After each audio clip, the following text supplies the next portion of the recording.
सुबह का समय था। बाजार में सड़क के किनारे करीना देवी हमेशा की तरह टोकरा लेकर मछलियां बेच रही थीं। उनकी दोनों बेटियां पूजा और नेहा दूर बॉर्डर पर देश की सेवा में तैनात थीं। दोनों बहनें आर्मी ऑफिसर थीं। उन्हें जरा भी अंदाजा नहीं था कि उनकी मां किन हालात में जी रही है और आज उनकी मां के साथ ऐसा कुछ होने वाला है जो उनकी रूह को हिला देगा। करीना देवी चुपचाप मछली बेचने में लगी थीं कि तभी एक इंस्पेक्टर, जिसका नाम राकेश वर्मा था, मोटरसाइकिल से आया। उसने बाइक सड़क किनारे रोकी और गुस्से में बोला, तुम्हारी हिम्मत कैसे हुई सड़क किनारे मछली बेचने की?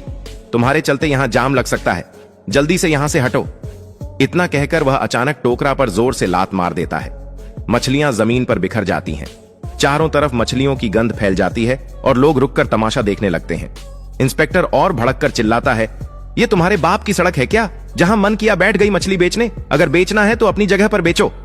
करीना देवी चुपचाप उसकी बातें सुनती रहीं, अपमान सहती रहीं।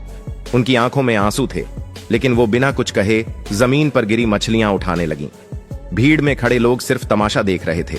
ना किसी ने आवाज उठाई, ना किसी ने मदद की।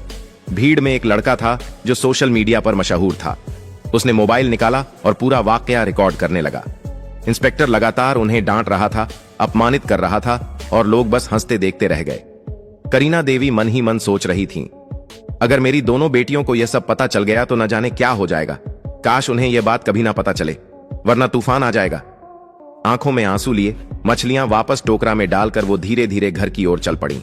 उधर जिस लड़के ने वीडियो बनाया था, उसने घर पहुंचकर उसे सोशल मीडिया पर अपलोड कर दिया।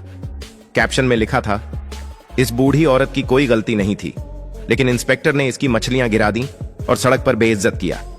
क्या यह सही है? वीडियो तेजी से वायरल हो गया। लोग शेयर करने लगे, कमेंट करने लगे। हर कोई इस घटना को गलत बता रहा था। कुछ देर बाद यह वीडियो नेहा के मोबाइल में पहुंचा। वीडियो देखते ही उसका खून खौल उठा। वह सोच भी नहीं सकती थी कि उसकी मां के साथ ऐसा बर्ताव हुआ है। लोगों के सामने बेइज्जत किया गया, थप्पड़ तक मारा गया। नेहा ने तुरंत वीडियो अपनी बड़ी बहन पूजा को भेज दिया। पूजा ने वीडियो देखा तो गुस्से से लाल हो गई, आंखों में आंसू भर आए। मन ही मन उसने सोचा, काश पापा होते तो हमें यह दिन नहीं देखना पड़ता। हमने इतनी मेहनत करके यह मुकाम पाया, फिर भी मां को सुख नहीं दे पाए। लेकिन मैं उस इंस्पेक्टर को छोड़ूंगी नहीं, बदला लेकर रहूंगी। वीडियो देखने के बाद पूजा ने तुरंत नेहा को कॉल किया।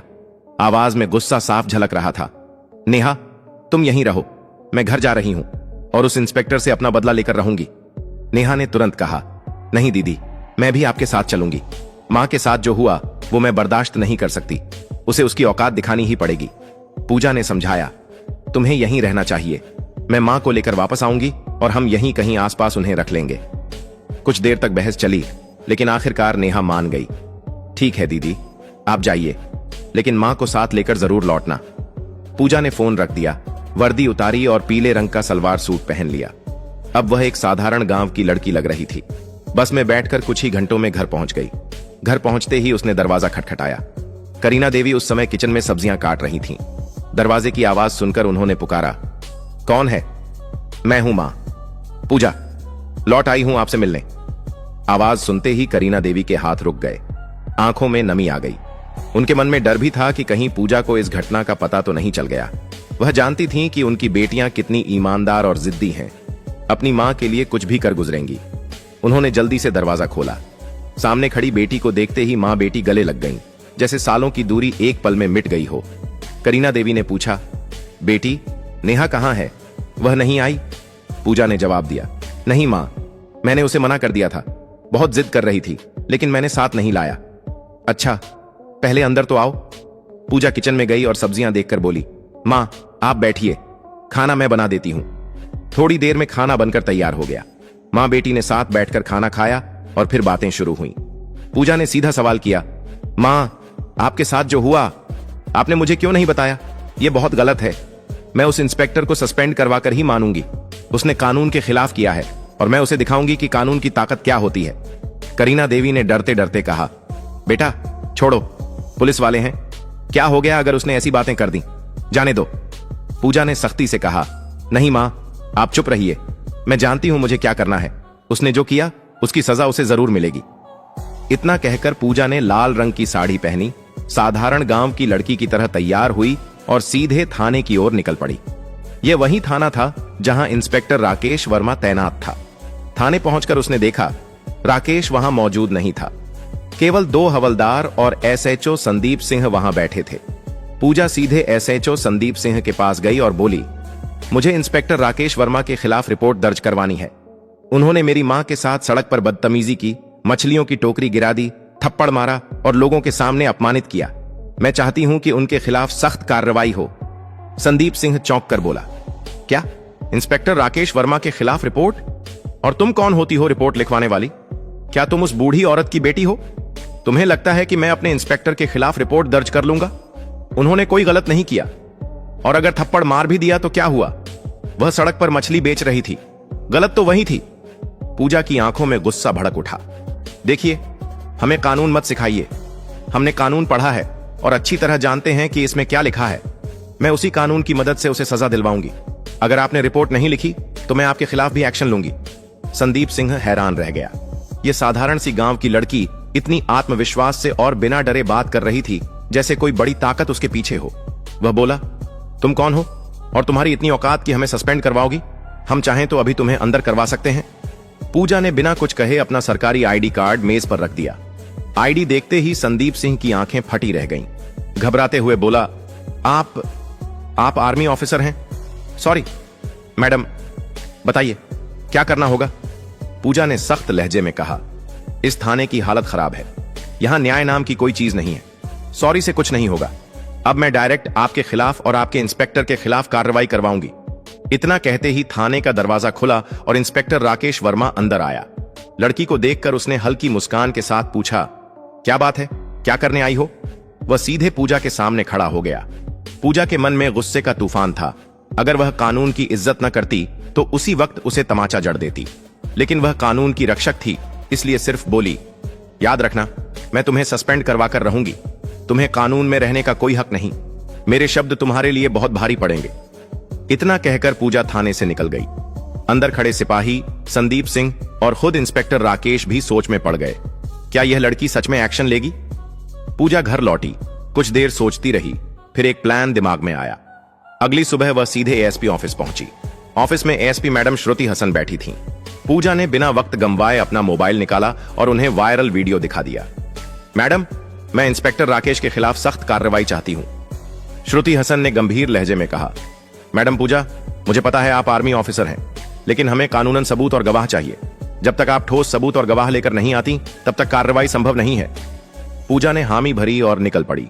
घर आकर उसने उस सोशल मीडिया अकाउंट की जांच शुरू की जिससे वीडियो पोस्ट हुआ था। कुछ ही घंटों में उसे वह लड़का मिल गया जिसने यह वीडियो बनाया था। वह उसके घर गई और बोली, तुमने यह वीडियो अपनी आंखों के सामने रिकॉर्ड किया है। मुझे इसका ओरिजिनल वर्जन चाहिए और तुम्हें गवाह बनना होगा। लड़का पहले तो घबराया, फिर मान गया और उसे बिना एडिट का वीडियो दे दिया। पूजा ने उसे साथ लिया और दोबारा एएसपी ऑफिस पहुंची। श्रुति हसन ने सबूत देखे, फिर सीधे डीएम अखिलेश को फोन लगाया। डीएम ने वीडियो देखा और भड़क उठे। ये इंस्पेक्टर ने बहुत गलत किया है और कानून के खिलाफ किया है, इसे सजा मिलेगी। अगले ही दिन डीएम ने जिले के सबसे बड़े ऑफिस में प्रेस मीटिंग बुला ली। सुबह के ठीक 11 बजे जिला मुख्यालय के बड़े कॉन्फ्रेंस हॉल में डीएम अखिलेश की प्रेस मीटिंग शुरू होने वाली थी। हॉल के बाहर मीडिया की गाड़ियां कतार में खड़ी थीं। हर बड़े अखबार और न्यूज चैनल के रिपोर्टर कैमरा लेकर अंदर जाने की तैयारी में थे। हॉल के अंदर मंच पर 4 कुर्सियां लगी थीं। बीच में डीएम अखिलेश, दाईं ओर एएसपी श्रुति हसन और बाईं ओर 2 खाली कुर्सियां जिन पर अभी किसी को बैठना नहीं था। सामने पत्रकारों की लंबी पंक्ति थी। डीएम ने टेबल पर रखी घंटी बजाई और कहा, सभी पत्रकारगण बैठ जाएं, मीटिंग शुरू करते हैं। पूरा हॉल शांत हो गया। कैमरे चालू हो गए। डीएम ने गंभीर लहजे में बोलना शुरू किया। कल सोशल मीडिया पर एक वीडियो वायरल हुआ जिसमें एक पुलिस इंस्पेक्टर ने एक बुजुर्ग महिला के साथ सड़क पर दुर्व्यवहार किया, मछलियों की टोकरी गिराई, थप्पड़ मारा और सार्वजनिक रूप से अपमानित किया। यह न केवल नैतिकता के खिलाफ है बल्कि हमारे कानून और पुलिस आचार संहिता के भी खिलाफ है। पत्रकारों के कैमरे एकदम क्लिक क्लिक करने लगे। डीएम ने आगे कहा, हमारे पास पीड़ित पक्ष से ठोस सबूत और प्रत्यक्षदर्शी गवाह मौजूद हैं। सबूत के तौर पर हमारे पास बिना एडिट का वीडियो फुटेज है जो घटना के समय वहीं मौजूद एक युवक ने रिकॉर्ड किया। गवाह भी यहां मौजूद है और बयान देने को तैयार है। इतना कहते ही पूजा मंच पर आई और मीडिया की ओर मुंह करके बोली, मैं पूजा सिंह, इंडियन आर्मी में कैप्टन हूं। और यह पीड़ित महिला मेरी मां करीना देवी हैं। पूरा हॉल सन्न रह गया। पत्रकार एक दूसरे को देखने लगे, जैसे अब मामला और बड़ा हो गया हो। पूजा ने बिना रुके कहा, मैंने कानून पढ़ा है और मैं जानती हूं कि किसी भी इंसान को सड़क पर इस तरह अपमानित करना अपराध है, चाहे वह कोई आम आदमी करे या एक पुलिस अफसर। कानून सबके लिए बराबर है। पत्रकारों ने सवाल दागने शुरू कर दिए। मैडम, क्या आप चाहती हैं कि सिर्फ इंस्पेक्टर पर कार्रवाई हो या और भी लोग इसमें शामिल हैं? पूजा ने जवाब दिया, इस घटना में केवल इंस्पेक्टर नहीं बल्कि थाने के एसएचओ संदीप सिंह भी बराबर के दोषी हैं, जिन्होंने शिकायत लेने से इनकार किया, पीड़ित का मजाक उड़ाया और कानून का मजाक बनाया। एसपी श्रुति हसन ने माइक संभालते हुए कहा, हमने आंतरिक जांच शुरू कर दी है, लेकिन चूंकि मामला गंभीर है और पीड़ित पक्ष के पास पुख्ता सबूत हैं, मैं सिफारिश करती हूं कि दोनों अफसरों को तत्काल निलंबित किया जाए ताकि जांच निष्पक्ष हो सके। डीएम ने सिर हिलाते हुए आदेश पढ़ा। तत्काल प्रभाव से इंस्पेक्टर राकेश वर्मा और एसएचओ संदीप सिंह को निलंबित किया जाता है। इस आदेश की कॉपी पुलिस मुख्यालय और राज्य गृह मंत्रालय को भेजी जाएगी। पत्रकारों के बीच फुसफुसाहट शुरू हो गई। इतनी जल्दी एक्शन? यह तो मिसाल है। डीएम ने मीटिंग खत्म होते ही जिला प्रशासन के विधि अधिकारी लीगल एडवाइजर को बुलाया। मुझे पूरी प्रक्रिया कानूनी दायरे में करनी है। नोटिस ड्राफ्ट कीजिए और सस्पेंशन लेटर तैयार करिए। लीगल एडवाइजर ने बताया, सर, पहले हमें चार्जशीट तैयार करनी होगी जिसमें आईपीसी की धाराएं और पुलिस एक्ट के तहत की गई गलतियां लिखी जाएंगी। उसके बाद विभागीय जांच कमेटी गठित होगी, लेकिन निलंबन आदेश तुरंत लागू हो सकता है ताकि आरोपी जांच को प्रभावित न कर सके। डीएम ने तुरंत आदेश दिए और 2 घंटे के अंदर सस्पेंशन लेटर तैयार हो गया। उधर गांव में यह खबर आग की तरह फैल गई। बाजार में लोग एक दूसरे को बताते फिर रहे थे, सुना, करीना देवी के साथ जो हुआ था, अब उसका इंसाफ मिलने वाला है। उनकी बेटी आर्मी ऑफिसर है, उसी ने यह सब करवाया है। करीना देवी के घर के बाहर भीड़ जमा हो गई। कोई हौसला बढ़ाने आया, कोई सिर्फ देखने। करीना देवी बार बार कह रही थी, मुझे बदला नहीं चाहिए था, बस इज्जत चाहिए थी। लेकिन मेरी बेटियां तो आग हैं जो अन्याय बर्दाश्त नहीं करती। जब निलंबन आदेश थाने में पहुंचा तो सिपाहियों में खलबली मच गई। एक सिपाही ने धीरे से कहा, भाई, ये लड़की तो सच में कर गई। हम तो सोच भी नहीं सकते थे कि डीएम तक मामला पहुंच जाएगा। राकेश वर्मा और संदीप सिंह दोनों को आदेश सुनाया गया। आपको तत्काल प्रभाव से निलंबित किया जाता है। जांच पूरी होने तक आप किसी भी सरकारी पद का इस्तेमाल नहीं करेंगे। राकेश वर्मा ने गुस्से में कागज जमीन पर फेंका, लेकिन संदीप सिंह के चेहरे पर साफ डर था। यह लड़की हमारी जिंदगी बर्बाद कर देगी। मैं कह रहा था ना, उससे पंगा मत लो। शाम होते होते टीवी चैनलों पर हेडलाइन चलने लगी, इंस्पेक्टर और एसएचओ सस्पेंड, आर्मी ऑफिसर ने दिलाया मां को इंसाफ, वायरल वीडियो बना हथियार, पुलिस अफसरों पर गिरी गाज। पूजा के मोबाइल पर लगातार कॉल आने लगे, कुछ बधाई के, कुछ मीडिया इंटरव्यू के। लेकिन पूजा सिर्फ इतना कहती, यह सिर्फ मेरी मां का मामला नहीं था, यह उन सबके लिए है जिनके साथ चुपचाप अन्याय होता है। 1 हफ्ते बाद विभागीय जांच में सबूत और गवाहों के आधार पर दोनों अफसर दोषी पाए गए। रिपोर्ट में लिखा था, इंस्पेक्टर राकेश वर्मा ने पद का दुरुपयोग किया, अनुशासन भंग किया और जनता के साथ अमर्यादित व्यवहार किया। एसएचओ संदीप सिंह ने शिकायत दर्ज करने से इनकार कर ड्यूटी की अवहेलना की। राज्य पुलिस मुख्यालय से आदेश आया, दोनों अफसरों को बर्खास्त किया जाता है और उनके खिलाफ आपराधिक मामला दर्ज किया जाएगा। जब यह खबर करीना देवी के घर पहुंची तो पूजा ने बस इतना कहा, मां, यह जीत सिर्फ हमारी नहीं, हर उस इंसान की है जो अन्याय के खिलाफ खड़ा होता है। करीना देवी ने आंसुओं के साथ मुस्कुराकर बेटी को गले लगा लिया। तुमने सिर्फ मेरा ही नहीं, इस गांव का भी सिर ऊंचा कर दिया। दोस्तों, अगर आपको यह वीडियो पसंद आई हो तो इसे लाइक करें, अधिक से अधिक लोगों तक शेयर करें और हमारे चैनल मशकूर वॉइस को सब्सक्राइब करना ना भूलें, क्योंकि हमारे चैनल पर आपको इसी तरह की ज्ञानवर्धक और रोमांचक वीडियो मिलती रहती हैं।